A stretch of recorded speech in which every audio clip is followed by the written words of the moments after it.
Hello dear student, welcome to my channel. आज हम भाषा पढ़ेंगे। क्या होती है भाषा? भाषा मतलब लैंग्वेज, है ना। मतलब हमारी हिंदी पढ़ेंगे हम, ठीक है। हिंदी भाषा एनसीईआरटी की बुक है ये। भाषा पीयूष सेकंड के लिए है। वैसे ये फर्स्ट के लिए भी एप्लीकेबल रहेगी और थर्ड के लिए भी एप्लीकेबल रहेगी, क्योंकि सेकंड में भी लगभग यही कोर्स है और फर्स्ट में भी इसी का रूप है, ठीक है। तो ये एनसीईआरटी की बुक है बेटा, और इसे हम आज पढ़ते हैं ना। लैंग्वेज, भाषा पढ़ते हैं, ठीक है। देखो, भाषा शब्द की उत्पत्ति भाष धातु से हुई है। किससे हुई है? प्रश्न पूछा जाता है कि भाषा शब्द की उत्पत्ति किस धातु से हुई है? तो भाष धातु से, ठीक है, जिसका अर्थ है बोलना। मैं आपसे आवाज में बोल रही हूँ, आप मेरी लैंग्वेज सुन रहे हो, तो ये क्या है? बोलना है, ठीक है। यह भाषा ही है जो मनुष्य को पशुओं से अलग करती है। पशुओं मतलब जानवर, जानवरों को बोलना नहीं आता है, तो भाषा का ही फर्क है पशु और मनुष्य में, ठीक है। प्रारंभ में मनुष्य ने भी यह भाषा के आदान प्रदान के लिए संकेतों व चिन्ह का प्रयोग किया था। क्या बोल रहा है वो? प्रारंभ में मनुष्य ने ही भाषा के आदान प्रदान के लिए संकेत व चिन्हों का प्रयोग किया। आदान प्रदान मतलब मैं आपको कुछ भाषा बोलकर सुना रही हूँ, आप मुझे उसका उत्तर दे रहे हो, तो वो क्या हुआ? आदान प्रदान, ठीक है। लेकिन समय बीतने के साथ साथ मनुष्य ने भाषा का विकास किया, ठीक है। पहले चिन्ह थे, जैसे ऐसे करके अपन बताते हैं कि ये 5 है, ठीक है। ऐसे अपन को कुछ एक चाहिए तो हम कहते कि ये 1 है, ठीक है। तो ऐसे वो संकेत होते हैं, मतलब चिन्ह, ठीक है। लेकिन समय बीतने के साथ साथ मनुष्य ने भाषा का विकास किया। भाषा द्वारा ही मनुष्य अपनी बात को दूसरों तक पहुंचा सकता है, जबकि पशु ऐसा नहीं कर सकते। क्यों नहीं कर सकते पशु? क्योंकि पशु भाषा बोलते ही नहीं है ना। पशु मतलब वही जानवर, ठीक है। हम बोलकर, लिखकर व संकेतों के द्वारा अपनी बात को एक दूसरे तक पहुंचा सकते हैं। क्या करते हैं हम? बोलकर अपनी बात को किसी को बोलते हैं तो बोलकर कहते हैं, लिखकर भी देते हैं, जैसे मैंने आपको कुछ लिखकर दे दिया तो वो लिखकर भी कह सकते हैं, और संकेतों के माध्यम से भी कह सकते हैं। जैसे अपन बोलते हैं ना कि मेरे पास एक पेन है, तो हम आवाज नहीं करेंगे और सिर्फ यूं ऊंचा करके दिखा देंगे, तो ये क्या हुआ?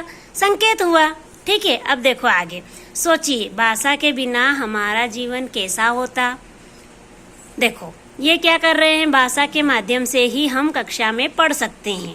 ये क्या कर रहे हैं? टीचर है गुरुजी और ये स्टूडेंट है, पढ़ा रहे हैं। अगर भाषा नहीं होती तो कैसे पढ़ाते? भाषा के माध्यम से मरीज और चिकित्सक के बीच वार्तालाप हो सकता है। अगर भाषा नहीं होती तो हम डॉक्टर को कैसे बताते कि हमको ये तकलीफ है, और वो हमको कैसे दवाई लिख कर देता अगर भाषा नहीं होती तो, ठीक है। तो ये सब भाषा के माध्यम से ही मरीज का इलाज चिकित्सक यानी डॉक्टर कर सकता है, ठीक है। देखो, अब भाषा की परिभाषा पढ़ते हैं। हमने ये तो समझ लिया कि भाषा क्या होती है ना, ठीक है। अब भाषा की परिभाषा पढ़ते हैं। क्या है भाषा की परिभाषा? भाषा वह माध्यम है जिसके द्वारा हम अपने विचार तथा भाव दूसरों को समझा सकते हैं और दूसरों के विचार तथा भावनाओं को समझ सकते हैं। आया समझ में? अपने विचार दूसरों को कैसे समझा सकते हैं और उनके कैसे जान सकते हैं, तो ये सिर्फ भाषा के माध्यम से ही हो सकता है। ये परिभाषा है भाषा की, इसे आपको याद करना है, ठीक है। एक ये और एक ये कि भाषा शब्द की उत्पत्ति भाष धातु से हुई है, ठीक है। अब आगे बढ़ते हैं हम। भाषा के रूप। भाषा के कितने रूप होते हैं? तो भाषा के 3 रूप होते हैं। कौन कौन से होते हैं? मौखिक भाषा, लिखित भाषा और सांकेतिक भाषा। अब मौखिक भाषा कौन सी होती है? जिसे हम बोलकर बता सकते हैं, है ना। कविता श्रोताओं के सम्मुख, कवि श्रोताओं के सम्मुख कविता पाठ कर रहा है, श्रोता कविता को सुनकर समझ रहे हैं, यह भाषा का मौखिक रूप है। देखो, ये यहाँ है ना, ये आवाज से बोल रहा है कवि और ये श्रोता यानी कि सुन रहे हैं, तो ये क्या हुआ? भाषा का मौखिक रूप हुआ। अब आते हैं लिखित रूप में। लिखित रूप कौन सा होता है? जिसे हम लिख कर बताते हैं। विद्यार्थी कक्षा में प्रश्न पत्र के उत्तर लिख रहे हैं। अध्यापक इन उत्तरों को पढ़कर समझेंगे, वह अंक प्रदान करेंगे। यह भाषा का लिखित रूप है। देखो ये बच्चे क्या कर रहे हैं? पढ़ रहे हैं, इनका एग्जाम है और ये प्रश्न पत्र हल कर रहे हैं। तो ये क्या हुआ? अध्यापक उसको समझकर अंक देगा कि इसको कितना मिलना चाहिए, कितना लिखा है, तो वो क्या हुआ? लिखित रूप हुआ भाषा का। ठीक है, देखो अब हम भाषा का सांकेतिक रूप पढ़ते हैं। बालक एक स्कूटर चालक से हाथों के संकेत द्वारा लिफ्ट मांग रहा है। हम करते हैं ना, गाड़ी रोको गाड़ी रोको, तो हम बोलते नहीं, सिर्फ हाथ हिला देते हैं। देखो सेम पोजीशन यहाँ हो रहा है, ये स्कूटर वाला है और ये गाड़ी रोकवा रहा है, तो ये बोल नहीं रहा है, सिर्फ हाथ से संकेत कर रहा है। तो यह भाषा का सांकेतिक रूप हुआ। ठीक है, हमने तीनों रूप पढ़े हैं। भाषा के कितने रूप होते हैं? मौखिक भाषा, लिखित भाषा, सांकेतिक भाषा। क्या क्या हमने सीखा है? भाषा के सांकेतिक रूप से शब्दों को लिखा या बोला नहीं जा सकता, केवल हाथ, सिर या आंख के संकेतों द्वारा अपनी बात कही जाती है। सांकेतिक भाषा व्याकरण के नियमों का पालन नहीं करती, ना ही इस भाषा में वर्णों का प्रयोग होता है। वर्ण मतलब अनाराम, हमारे अक्षरमाला। ठीक है, मैं आगे पढ़ाऊंगी वर्णमाला चैप्टर में आपको। जीव जंतु भी हमारी तरह अपनी मौखिक भाषा ध्वनियों के द्वारा परस्पर भावों का आदान प्रदान करते हैं। जीव जंतु मतलब जानवर, किंतु उनके द्वारा उच्चारित ध्वनियों को हम नहीं समझ पाते हैं, इसीलिए इन्हें भाषा के रूप में मान्यता नहीं प्राप्त है।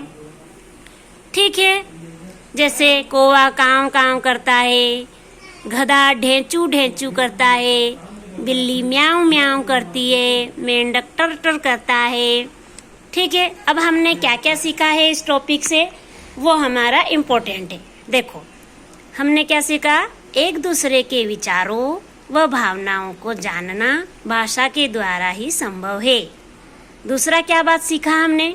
भाषा के केवल दो रूप व्याकरण के नियमों का पालन करते हैं। कौन कौन सा? मौखिक एवं लिखित। सांकेतिक रूप नहीं करता। क्या नहीं करता? व्याकरण के रूप यानी व्याकरण के नियमों का पालन नहीं करता है। जीव जंतु भी अपनी अपनी विशेष ध्वनियाँ उच्चारित करते हैं, किंतु उन्हें हम समझ नहीं सकते। हम नहीं समझ सकते जानवरों की आवाज़। ठीक है, इतना हमने सीखा है आज का हिंदी में। ठीक है, अब हम क्या करेंगे? इसकी गतिविधि करेंगे। तो गतिविधि हम अगले टॉपिक में करेंगे। ठीक है, हाँ, यदि आपको मेरा वीडियो अच्छा लगे तो इसे लाइक करना, सब्सक्राइब करना और ज़्यादा से ज़्यादा शेयर करना। Thank you for watching.